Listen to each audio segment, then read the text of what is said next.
Mercer effect, an analysis of egregious expectation and how it was extinguished, by Fernando Quisenbane.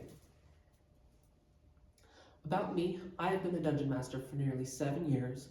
4 of those have been spent running games for local libraries, conventions that have popped up, clubs in and out of school, and home games. I took that level of performance and energy and creativity and poured that into my first and hopefully not last year of theater for junior year, embodying Ebenezer Scrooge and Robert Jones with that big pointed nose. In addition to that, I like to call myself a creative writer, as I clack away at keyboards and Chromebooks to flesh out a world setting and embellish on characters that I've created, and even artistically putting out maps. All that is to say is that I've had experience in this for a majority of my life. Not majority, excuse me. Huge portion, and thought that this was an important topic to me to cover. About Critical Role. Critical Role began in 2015 when a group of nerdy-ass voice actors gathered around a table to run their home games of D&D, and one day decided to live stream them to the internet. This was met with resounding success and was a significant catalyst in the resurgence of the hobby as a whole, garnering millions of views. That, coupled with the launch of 5th edition of Dungeons & Dragons, is what brought a lot of new people into this realm. Today, their continued success has seen the creation of multiple graphic novels, published books, their own tabletop system called Daggerheart, 3 seasons of animation across Amazon Prime, and they have started their 4th campaign. Mercer's style. Their dungeon master, Matthew Mercer, has a distinct theatrical style to his DMing that immerses his players into the world of his creation as he embodies each and every aspect of it. Being an experienced actor and voice actor, he adds flair to each role by pulling from his co-creative accents and gestures and movement. His 20 plus years of writing and play have indeed brought experience, enough writing and creation to fill tomes upon tomes of world details and lore. For the mechanics of the game, he uses a few homebrewed rules that allow him to up the stakes and add certain new conventions and twists upon what would normally be expected. The Mercer effect was a retrospectively short-lived phenomenon as a result of all these new players rushing into new games, expecting their DMs to be just like Matthew Mercer.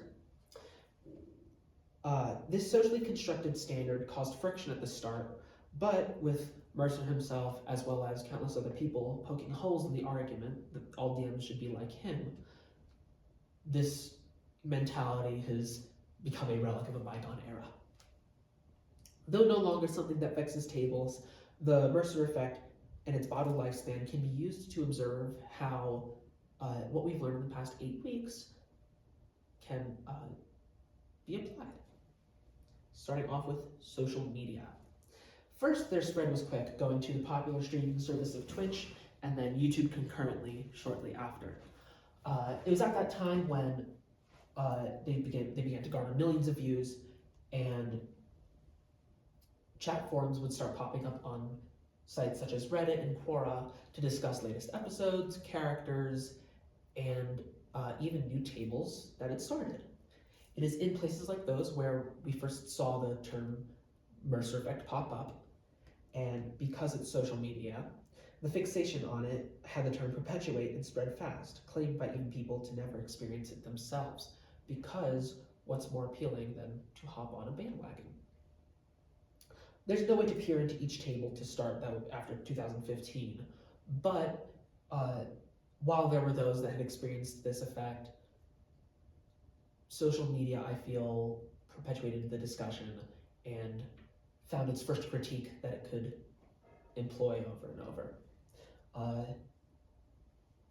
blowing it to some degree of out of proportion. Second was constructing reality.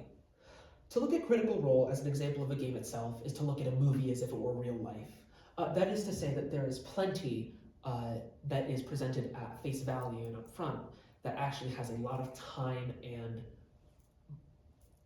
work and struggle behind it.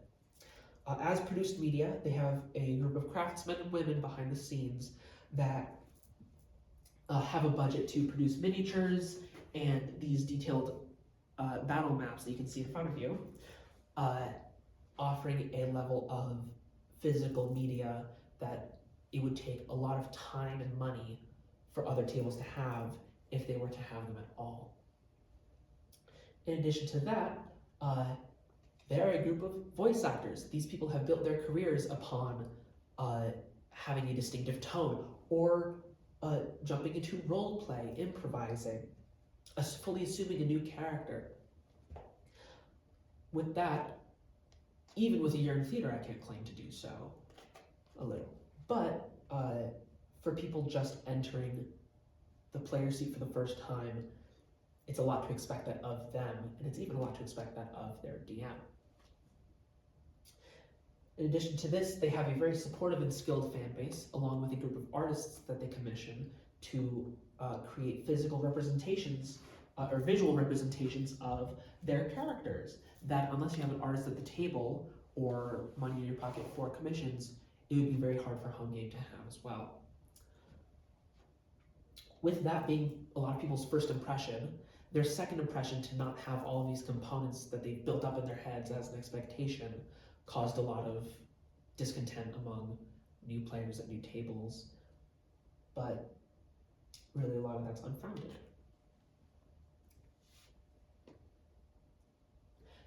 Game and play. Though not a video game itself, I feel like what we've learned in issue 7 is very prudent for this scene. While looking at something as crunchy and fantastical as D&D, people tend to forget that it's still a game. Part of what makes Critical Role and Matthew Mercer's DMing so great is that everybody at that table's goal primarily is to have fun and connect with their friends. Coupled with that is the amount of time it takes and learning that comes with committing all of those rules to memory. So you see them roll attacks and take their turns just reflexively because they've been doing this for so long. When that effortlessness that accompanies experienced play is not felt at a home table, that contentiousness can seep in and make it harder to go about the story smoothly. There's bumps in the road, people not knowing what dice to use or what a certain class ability does, and some of those hurdles along the way that aren't experienced in Critical Role cause people to fall out of it or disassociate and pin it on them setting a high bar when really it's just experience.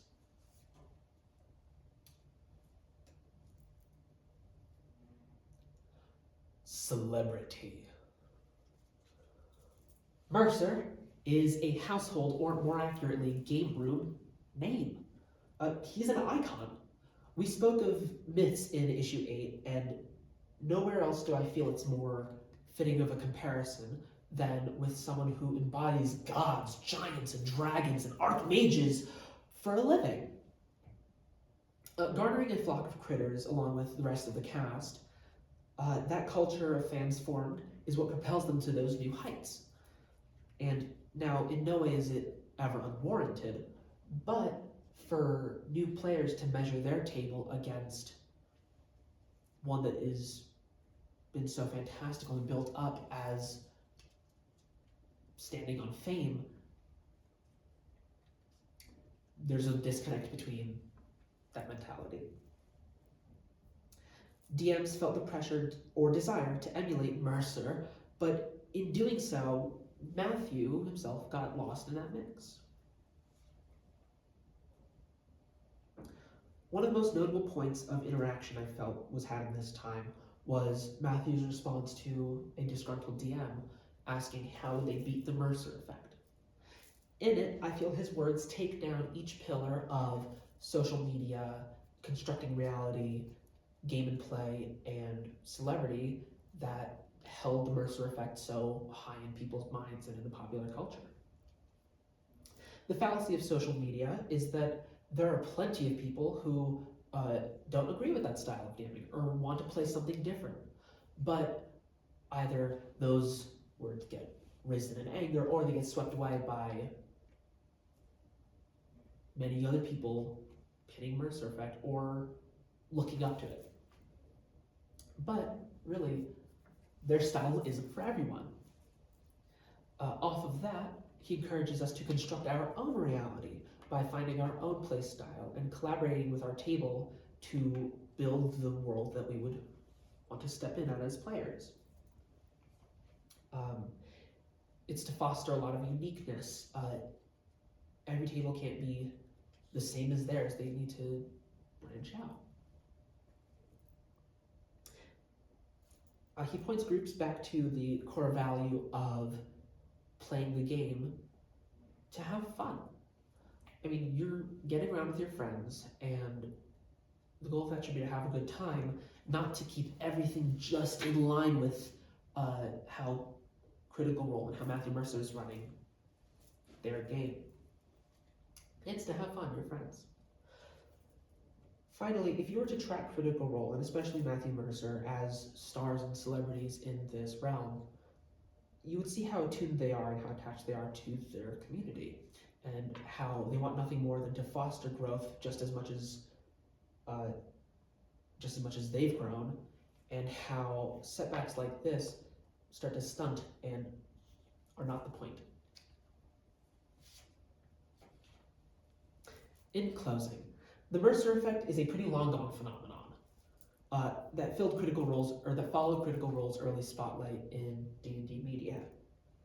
Looking at how it was ingrained in the hobby's popular culture, you can see the pillars of social media, constructed reality, game and play, and celebrity, and the idea of celebrity itself that it stood on.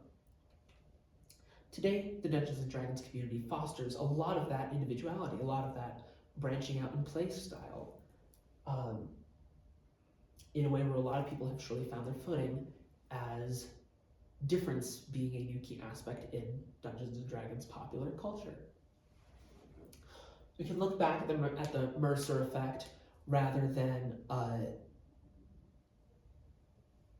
pulling imitation. We can draw inspiration from their games and look back on kind of that borrowed time with appreciation, as it did really revive a lot of what had petered out over years, over decades.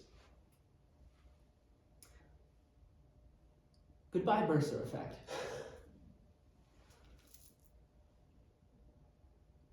Thank you very much for watching.